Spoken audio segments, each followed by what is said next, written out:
Good everyone. This is John Rollins, and it is Wednesday, and that means that it is time for our weekly Strive session. Strive stands for strategies to remain informed, victorious, and empowered. And it is through this process that we aim to provide you with some insight for you to consider as you live your lives through day to day, and hopefully give you something that will allow you to experience more success, more victory than failure or defeat. That is that's the whole intent behind this process, and that it's designed for people who are of the household of faith, people who are believers. Ideally, we hope that you will find something from the time that we share, but if you're not a believer, you can become one by admitting that you need help, that you have a lifestyle that's leading you down a path to destruction, and that there's one person who can provide you with a turnaround if you would only ask and believe, and that person is Jesus Christ. So, and I included that piece because I've had someone to mention to me, they said, you always say that it's for believers, but you don't always invite people an opportunity to get to know Christ. Hey, look, I'll stop now. If you don't know Jesus as your Lord and Savior, do it. Accept Christ. Okay. We're going to go this way once, and then after that, there will be an accounting. And so we're going to have made a decision before we get to the time when we no longer able to make a decision. So hopefully we will have made the right decision before then.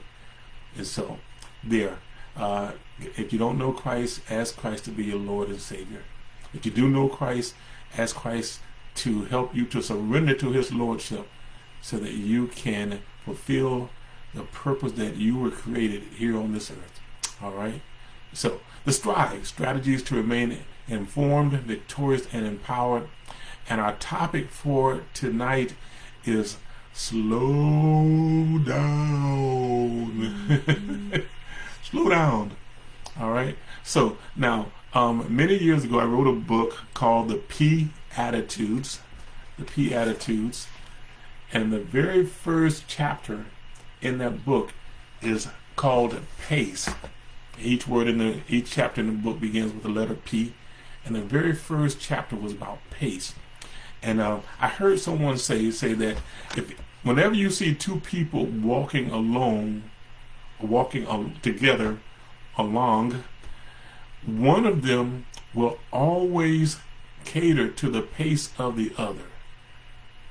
One person will always surrender or give in or align their pace with the pace of the other person. So if one person is walking really fast and you want to keep up, that means you have to accelerate a little bit. If one person is going really slow and you want to keep with them, you may have to slow down. One of you will be adjusting and accommodating for the pace of the other person. So slow down. And I was thinking about this, and I know that it's, for me, my observation, it seems that so many of us are resistant to someone telling us what to do. And so I thought about that, and I want to emphasize now, I am not trying to tell you how to live your life. I'm not telling you what's best for you. I'm offering a suggestion, a strategy that may help you to find fulfillment in your time while you're here on the earth. And one of the things that I found is to take a deep breath, slow down. We get so caught up in hurriedness and going from to and fro and from one appointment to another appointment, trying to meet deadlines, trying to keep up with schedules, and being pulled by different individuals who have their priorities. And we get lost. Many times we'll find ourselves that we've lost who we are. We've lost our priorities trying to cater to that of someone else. And so the idea of slowing down is to remind us that there's a lot of people are, and I'm going to use a strong term, but a lot of people are killing themselves because of stress. we're putting stress on ourselves. We're unnecessarily burdening ourselves with things that in the long run they may not matter that much. And I will say there are going to be times when we need to hurry. Okay, there are going to be times when seconds can make a difference. Minutes can make a difference. And I understand that. Okay, if someone is having a medical emergency, a stroke or a heart attack or something along those lines, or they're having some type of a reaction to something that they're allergic to, you have a window in which you have to operate in order to provide that individual with a good chance of recovery. I understand that. And in those situations, get it done and get it done quickly. Okay. But for most other things that we deal with, we don't have to rush. We don't have to be anxious. We don't have to be overly excited in the fulfillment. I've come to understand that for a lot of the things that I don't get done today, it'll probably be there tomorrow. And so we find ourselves saying, I got to do this and I got to do that. Do you really have to do it? I mean, if you didn't do it, what's going to happen? Okay? I mean, I don't know how often you think about that. Am I advocating laziness? No. I'm not. Am I advocating to be trifling? No, not at all. I believe that we should be accountable. I believe that we should be responsible. I believe that we should be diligent. Okay, but I also think that we should realize that there's an old saying, Rome was not built in a day. And there's another saying, on the seventh day he rested. And you know who he is, I hope. For those of you who listen, you know, on the seventh day, God rested. And so I think if God takes the time, and he said he rested from his work, he rested from his labor. But if God thought there was enough value in slowing down and taking a day to, after you've done what it is you need to do, there may be something for us. There may be something for us to take from that. Think back to the scriptures, and so now I know that we have some of you who are Bible, I'll call you authorities. Let's say that. Think in the scriptures, how many times do the scriptures record where God said to hurry up, rush, get it done, get it done, get it done. All right. Now, I don't know of all of them, but I came up with two. There were two times that I recall in the scriptures where we were encouraged to rush. I mean, like rush. Like, all right, you got to do it, and you got to do it fast. One of those was with Lot, and this is when the angels told Lot, "Look, we were patient.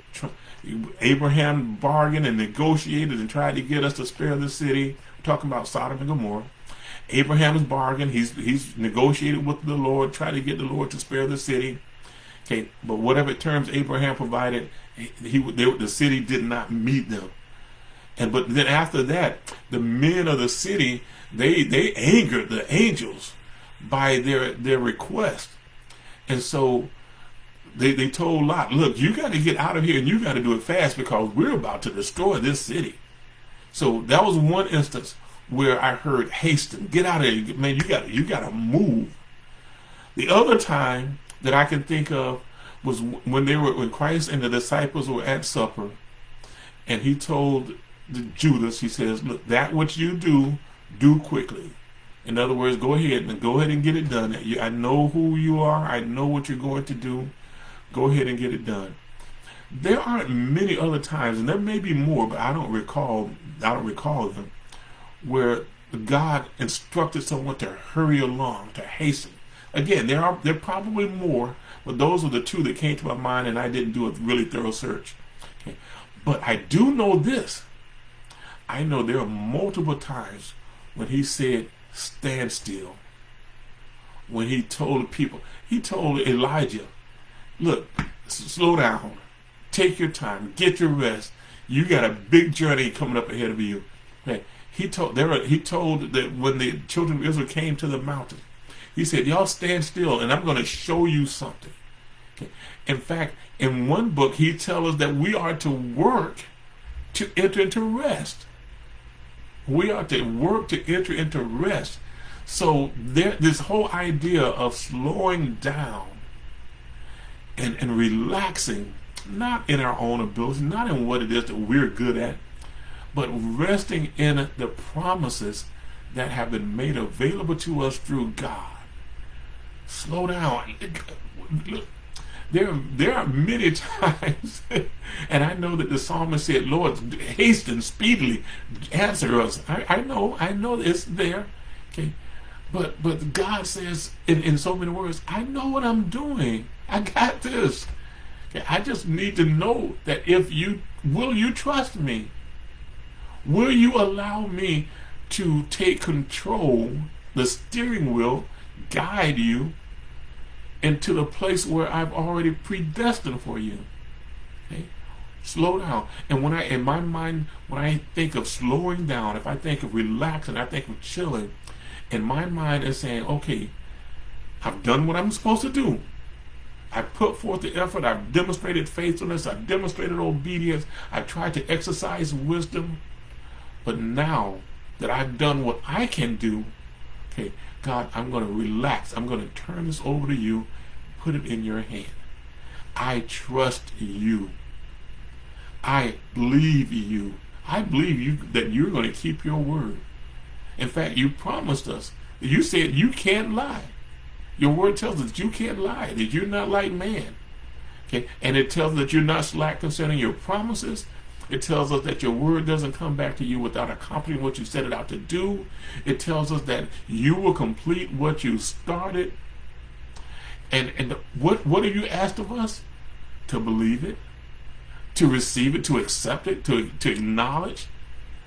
That seems like it's pretty easy to me. It seems like we do a lot of things unnecessarily, trying to prompt, trying to encourage, persuade God, when many times the thing that has the greatest impact is to demonstrate faith, to demonstrate trust, complete reliance, confidence in. So I want to encourage you to slow down. I don't know if you've ever been driving behind a person. Maybe you were following someone and you were in a strange city. They knew where they were going, but you didn't know where they were going. And so you had to follow them. And they were driving fast and running through yellow lights and taking right turns with traffic coming. Okay, they weren't a good leader. And so it made following them difficult. But that's not the case with the God that we serve. He is a great leader. And he is attentive to us, where we are, what we're experiencing, how we're experiencing, what is coming up for us in the future. All of these things he's aware of them. And because we know that he knows, I think we can slow down. Okay?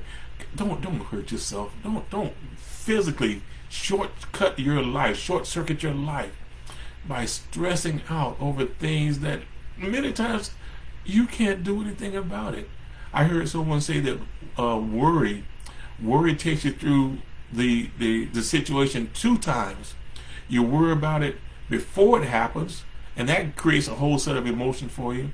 And then if you actually go through the thing, then you have to worry about it again. So you're worrying about something twice as much as you would if you would actually just release faith for it. Is this easier to say than it is to do? Yes, it is. I understand that. Okay, and I know that all of us will be tested in our faith. We will. I have been, and I would imagine that you have been as well. Okay, but I believe, based on my time here on this earth, this great stuff in the top of my head, I've come to understand that there are some things that we aren't going to be able to do anything about. You all remember Reinhold Niebuhr, his prayer, the Serenity Prayer? God, there's some things I can't do anything about. And so I got to turn it over to you. Now, the things that I can do something about, you give me the wisdom, the grace to do it. But the things that I can't do anything about, I'm going to turn it over to you. I'm going to slow down and I'm going to wait. I'm going to wait on you. And according to what I understand in your word, you always, always come through. And not only come through, but you come through for me. All things, for we know that all things work together for good to those who love the Lord, those who have been called according to his purpose. All right. Hey, this is John with the Strive Session. Strategies to remain informed. Strategies to remain victorious. Strategies to remain empowered. Slow down. Slow down. It'll be all right. It'll be all right. And you'll be all right too.